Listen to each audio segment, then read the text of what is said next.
Assalamualaikum warahmatullahi wabarakatuh. Waalaikumsalam warahmatullahi wabarakatuh. Kita kembali lagi ke podcast setelah sekian lama berhenti. Kali ini podcast perdana dari kabinet kita, Kabinet Berkah. Yang mana ini termasuk hari-hari yang spesial yang langsung dihadiri oleh pertama Kakanda Sofi dan yang sampingnya sahabat Atapik. Boleh sapa penonton? Halo penonton Sofi. Langsung aja. Selalu saja. Pembahasan sore ini enaknya kita ngobrol bincang-bincang mengenai organisasi mahasiswa eksternal atau enaknya disebut ormas lah. Mungkin dari sini bisa lah dari kedua ormas ini memperkenalkan latar belakang berdirinya PMI di sini dan juga HMI di sini. Karena mau tidak mau di sini kan wilayahnya kan kultur pesantren dan anak-anak pun untuk organisasi ekstra kan kurang tahu. Mungkin bisa lah dikasih penjelasan dan juga pencerahan kalau masih gelap. Moga dari Tung Sofi. Baik, terima kasih. Jadi latar belakangnya HMI bisa berdiri di Selangor itu. Jadi kalau kita lihat dari sejarahnya dulu, ini HMI kan baru berdiri baru banget di tahun ini. Nah tapi untuk kader-kadernya itu udah ada di tahun-tahun sebelumnya. Bahkan beliau-beliau yang sudah terpaut mungkin empat generasi atau empat tingkatan di atas saya. Ya saya juga nggak tahu awalnya dari mana. Intinya untuk kader HMI yang ada di Selangor itu udah ada dari dulu. Cuma seiring dengan berjalannya waktu, kami berusaha untuk mendirikan HMI itu sendiri di Selangor. Karena kami melihat dan kami juga sadar Selangor itu merupakan salah satu kampus yang masih memegang erat nilai-nilai keislaman. Sehingga saya rasa HMI perlu masuk ke sini untuk mengenalkan kita. Maksudnya itu untuk mengenalkan Selangor itu kepada luar yang melalui HMI ini. Jadi kurang lebih seperti itu. Dan alhamdulillah dari sekian tahun ya, tahapan dari sekian tahun itu di tahun 2024 ini, tepatnya bulan Juni kemarin itu sudah pengesahan dan juga pelantikan untuk ketua pertama ini. Keren. Baru banget lahir ini. Iya baru banget. Masih baru banget. Tanggapan dari Kom Atapik gimana ini? Latar belakang berdiri. Kalau latar belakang berdiri itu pada tahun berapa ya? Itu intinya pas pada waktu itu ketua komisarisnya yang pertama kali itu Mas Frengy. Dia itu dari Pulau Jawa, Sumatera kalau nggak salah. Untuk Mas Frengy semoga tetap sehat ya. Karena dia adalah Amin. aku penggagas utama dari berdirinya PMI ini setelah lama lagi. Untuk saya pribadi ya saya hanya pewaris sebuah bisnis Pak. Kalau saya pribadi gitu kan. Kalau untuk ditanyain tentang awal berdirinya PMI ya, yang mana itu senior saya juga udah mulai pulang kampung, terus ketambah kemarin juga COVID yang selama waktu itu ya vakum selama 4 tahun kan, tanpa adanya stabilisasi. Jadi kurang lebih ya saya kurang dapat menyaring apa itu landasan utama adanya PMI dan Mas saya lihat ya ya tetap kita perlu organisasi mahasiswa yang bidangnya yang kemana PMI kan terkenal Bandungnya ya gitu. Jadi ya tetap kiranya saya masih perlu adanya di sini. Cukup lah, ini aja. Siap. Kalau itu tujuan didirikannya sendiri, ngapain sih kok harus ada PMI di STAI? Ngapain sih harus ada HMI dari Kom Atapik? Kalau adanya PMI di STAI pertama perlu penegasan bahwa kami di sini itu melihat bahwa bukan STAI yang perlu bukan STAI yang perlu PMI, tapi kita yang perlu di STAI. PMI yang perlu ada di STAI. Karena kita melihat apa?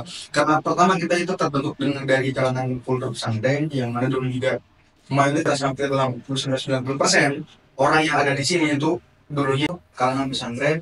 Otomatis dengan latar belakang seperti itu mereka belum mengetahui secara langsung ataupun gambaran besarnya bagaimana mahasiswa itu ada dan pola pemikiran mahasiswa itu seperti apa.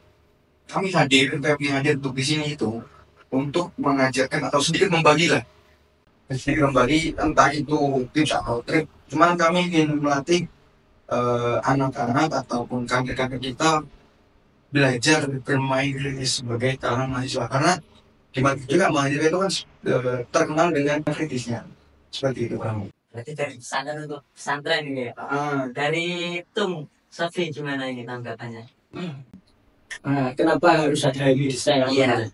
Jadi sebenarnya saya jadi dulu waktu saya mondok itu di Al-Anwar, Mbah Yai Memon Zubair itu beliau sering menyampaikan kepada santri bahwasanya santri itu nek iso religius yo nasionalis. Asik. Kita kan apa ya, religi kita, kereligiusan kita di sekitar itu ya insya Allah tidak diragukan. Terus ya untuk langkah menuju ke nasionalisme, nah kita banyak belajar, sehingga itu alasan HMI harus masuk di sekitar Anwar. Biar apa? Biar kita itu memiliki media atau memiliki ruang untuk berdiskusi terkait dengan negara, kebangsaan dan lain sebagainya. Mungkin kurang lebih seperti itu, Mas. Kayak itu juga. Oke, terima kasih. Kalau untuk ini, kita kan kulturnya pesantren ya. Otomatis mau tidak mau HMI dan juga PMI itu kan terinisiasi oleh pesantren juga. Yang mana tradisi pesantren adalah sami'na wa ta'na. Kalau dari pandangan Ormas sendiri ya, Ormas sendiri kan cenderung berkiprah pada sesuatu yang Islam dan juga sifatnya itu agak liberal, agak anarkis sedikit gitu. Kalau tanggapannya, kalau ada komentar seperti ini gimana cara menyikapi? Dari Tung Sofi sendiri? Oke. Jadi seperti kalau di HMI memang kita sebagai santri juga sudah lama sekali mengenal istilah sami'na wa ta'na. Tapi kalau di HMI kami punya semboyan sami'na wa analisa wa ta'na. Jadi ini merupakan tahapan kami sebagai kader. Ini juga berangkatnya dari ideologi kami, ideologi HMI, yaitu iman, ilmu, dan amal. Jadi sami'na wa analisa wa ta'na itu bagaimana kita menerima sesuatu itu tidak kita makan secara mentah-mentah, tapi memang benar-benar harus kita tenang terlebih dahulu melalui analisa itu tadi. Jadi saya menghubungkan sami'na wa analisa wa ta'na itu sesuai dengan ideologi kami, iman, ilmu, amal. Ada praktiknya seperti sami'na itu adalah bentuk dari kepercayaan. Oke. Terus analisa itu adalah wujud dari ilmu, dan atokna itu adalah wujud dari amal. Jadi kurang lebih seperti itu. Kalau misal ada anggapan bahwasanya organisasi ekstra itu terkesan liberal, ya tidak, liberal dan terlalu bebas. Mungkin menurut saya tidak, karena kami memiliki itu tadi semuanya tadi, dan juga kami sebagai mahasiswa STM Anwar, yang berada di STM Anwar juga memegang teguh apa yang pernah disampaikan oleh Bapak. Jadi santri itu nek iso melunturi, ojo sampai kelunturi. Jadi kami mahasiswa STM Anwar, STM kampus yang terkenal dengan masih memegang nilai keislaman, itu bisa memberikan contoh kepada luar bahwa seperti ini mahasiswa STM Anwar, dan seperti inilah Islam, sehingga kita sebagai santri ini mampu menjadi cerminan untuk mereka yang di luar pesantren. Jadi nanti seperti itu. Santri itu melindungi orang dilindungi ya. Katakan hari ini nih. Kalau dari kota begini gimana itu tanggapannya ini? Berkaitan apa atau? Iya dong. Nah ini kan memang sudah dari lama itu ya. Ada di, maksudnya wilayah pesantren memang itu bukan ideologi, tapi ke doktrin yang menjadi dogma untuk kita sehari-hari. Ketika kita masuk pertama ya kami nawatona itu udah lumrah tabengnya. Tapi balik lagi, kita ini kan wilayahnya untuk wilayah mahasiswa, yang mana kita nggak bisa semena-mena memakan ini itu. Kita juga contoh misalkan Bapak itu sangat mendukung ataupun menerapkan sistem demokrasi. Tidak sedikit-sedikit dia memberikan keputusan ini, tapi dia lebih banyak ngobrol, memberikan dan saya ambil lebih banyak dari tentang terkait dengan kebijakan-kebijakan yang beliau rumuskan. Terus juga terkait dengan masalah mahasiswa yang itu kritis sama liberal, menurut saya memang oke. Saya mendengar bahwa Bapak itu pernah nantikan pada waktu itu kita anggap saja Siratal Mustaqim itu jalannya itu nggak sekecil yang kita bayangkan, tapi gede. Nggak sekecil yang biasa digambarkan itu, biasanya digambarkan itu gede. Jadi dari manapun orang yang masuk, ataupun yang nggak dari PMI juga, atau nggak dari orang yang ke kiri juga, nggak dari orang yang ke kanan, atau nggak dari tengah, tapi semuanya itu bisa masuk. Nah, ketika konteks itu kita pahami, otomatis kan, jadi kita tidak bisa menganggap semuanya itu bisa atau semuanya itu benar. Tapi kita coba terapkan konteks ini, liberal sama apa tadi menurut saya? Liberal dan juga anarkis. Tapi kritis. Kritis kita coba makan dua kalimat ini, kita coba terapkan untuk di Anwar sendiri dengan kaitannya kita sambil nama atau nah. Tapi kita harus memilah dan memilih. Kita harus mengerti situasi, kita harus mengerti diri sendiri, kita harus mengerti kondisi bagaimana penerapan itu.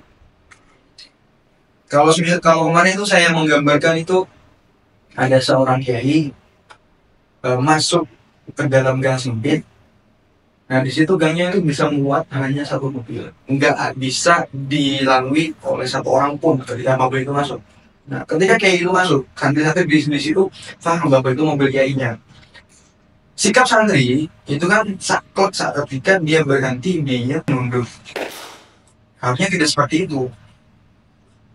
Ketika kita menjadi orang yang kritis, tapi kita kan menyingkir. Tapi apakah menyingkir itu sikap kritis kita? Kalau melihat dari kacamata kritis, mungkin nggak terlalu kritis. Cuma kalau melihat dari kacamata santri, yang mana memang itu adalah di luar kebiasaan kita, di luar tradisi kita, di luar adat kita, itu memang sudah bisa dikatakan kritis lah. Karena apa? Karena memang biasanya kita sambil nama nah yang ya terus di situ terus kita kedatangan yai di situ dengan kondisi yang seperti itu, apakah kita masih bisa menemukan sambil nama orang kita? Kan enggak juga. Makanya kita harus tahu diri, sadar situasi, sama sadar kondisi gitu. Untuk penerapannya itu seperti itu, Mas. Oke, sadar diri, sadar situasi, sama sadar posisi. Saya udah naik ini. Kalau ini yang paling terakhir dah. Untuk harapan dan juga tantangan kedepannya itu seperti apa, inginnya adanya apa yang ditunjukkan di sini. Dari tanggapannya dari mana dulu nih? Yang mata dulu, yang biasanya dari Itum Sofi. Gantian Pak. Harapan dan tantangan. Harapannya ya kita tetap bisa menciptakan atau distribusi karya kita tetap selalu berjalan. Maksudnya organisasi dalam warga sendiri kan banyak, enggak cuma organisasi eksternal, tapi ada juga organisasi internal. Harapan saya tetap anak-anak atau kader-kader kami tetap menjalankan kewajibannya sebagai atau tetap memberdayakan, menggunakan dirinya sendiri untuk membantu ataupun sumbangsi tenaga terhadap organisasi internal kampus. Karena apa? Karena kita sendiri juga tidak terlepas dari organisasi internal kampus.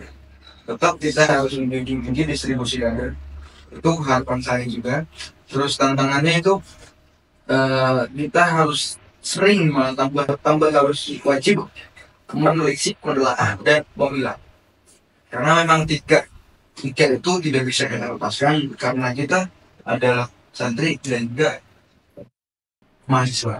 Kalau lompat ke depan aja atau apa itu biasanya disebut mahasantri. Oh, mahasantri. Tapi kita juga tidak boleh kehilangan dua sisi ini, mahasiswa dan mahasantri. Terus juga tantangannya ya ketika kita di sini tentu tidak bisa kita ambil atau makan instruksi dari atasan kita secara mentah-mentah.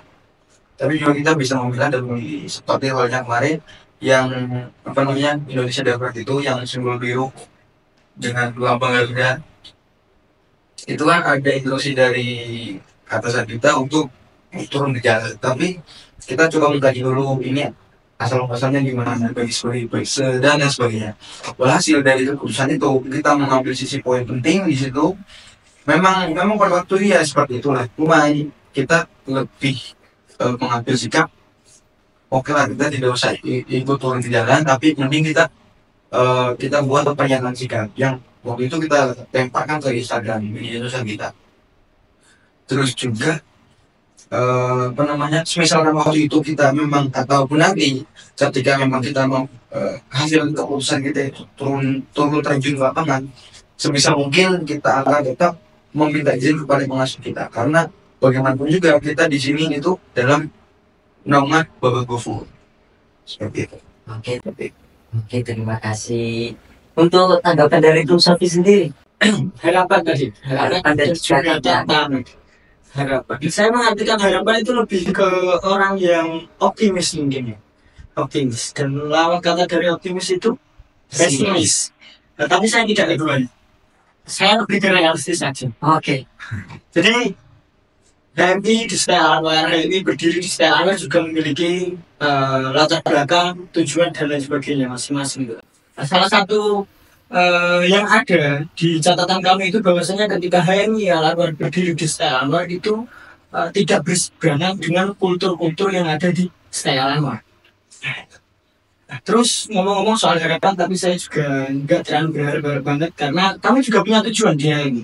Bahkan HMI secara umum pun memiliki tujuan yang pertama, yaitu terbinanya insan akademis, pencipta, pengabdi yang bernafaskan Islam, dan bertanggung jawab atas terciptanya masyarakat adil makmur yang diridhoi Allah Subhanahu wa Ta'ala.